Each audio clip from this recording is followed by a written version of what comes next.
నేను చేసే వీడియోలు మొత్తం చూసే అలవాటు లేదనుకుంటే ఇతనికి. రామకృష్ణ మిషన్ మీద నేను ఒక్క వీడియో కూడా చేయలేదు. జీసస్ని కృష్ణుడు కొడుకని చెప్తుంది రామకృష్ణ మఠం వాళ్ళు కాదు, ఇస్కాన్ వాళ్ళు. చూడండి ఒకసారి ఏమంటున్నాడో.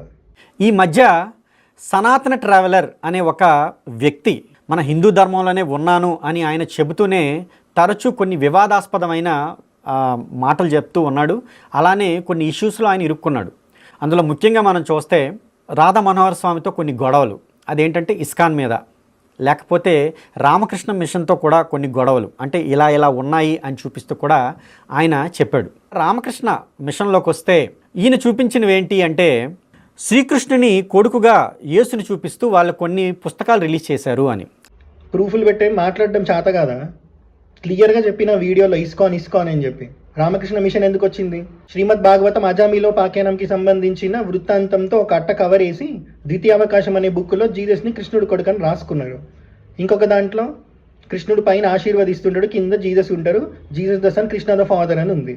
ఇవి రామకృష్ణ మిషన్ బుక్లను నువ్వు ప్రూవ్ చేయి. ఇస్కాన్ బుక్కులు కృష్ణతత్వంతో పాటు శివుని బ్రహ్మదేవుని తక్కువ చేస్తారు, రాముణ్ణి తక్కువ చేస్తారు, రాముడి విగ్రహానికి సీతమ్మ విగ్రహానికి శాంటాక్లాస్ బట్టలేస్తారు, కృష్ణుడి విగ్రహానికి శాంటాక్లాస్ బట్టలేస్తారు, క్రిస్మస్ రోజు మేరీ క్రిస్మస్ కాకుండా మేరీ క్రిస్మస్ టు ఆల్ అంటారు, భగవద్గీత అట్టం మీద జీసస్ హ్యాండ్ సింబల్ కృష్ణుడికి ఇట్లా పెట్టిరు. ఏడికెళ్ళొచ్చినాయి అని రామకృష్ణ మఠం వాళ్ళు ఎందుకు రాసుకున్నారు? ఇక రాధా మనోహర్ దాస్ స్వామితో నాకు ఏదో గొడవలు ఉన్నాయి అన్నావు కదా, 2 సంవత్సరాల నుంచి గెలుకుతున్నాడు కామెంట్స్లో.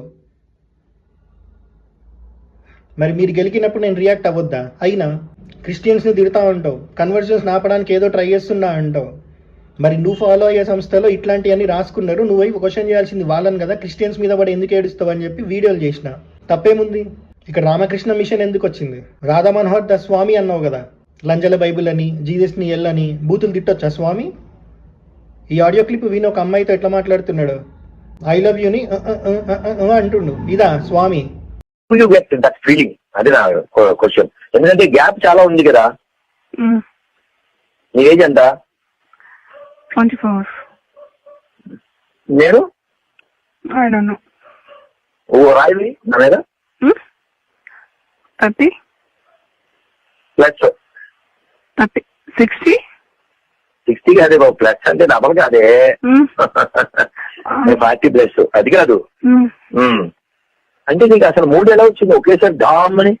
నేను ఆ రోజు హనుమాన్ జయంతి గుడికి వెళ్ళాలి, ఏమిటో కత్తరబెత్తర అయిపోయింది అనమాట. నువ్వు అబద్ధం ఆడుతున్నావని అనుకున్నాను. ఏమని?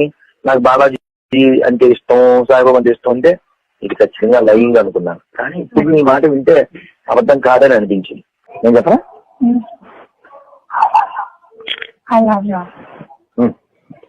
చెప్పాలి నేను చెప్పరా?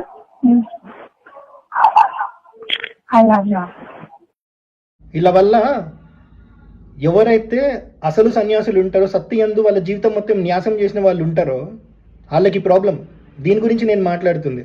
ఇక అద్వైతం అని సొల్లు చెప్పావు సాయిబాబా విషయంలో, అదే అద్వైతాన్ని పీక్ స్టేజ్లో ఎక్స్పీరియన్స్ చేసిన పీఠాధిపతులు, సన్యాసులు, సాయిబాబా టైం లైన్లో బ్రతికిన వాళ్ళు ఏమన్నారు, అసలు అద్వైతం అంటే ఏంటో నీకు చూపిస్తా, వెయిట్ చేయి.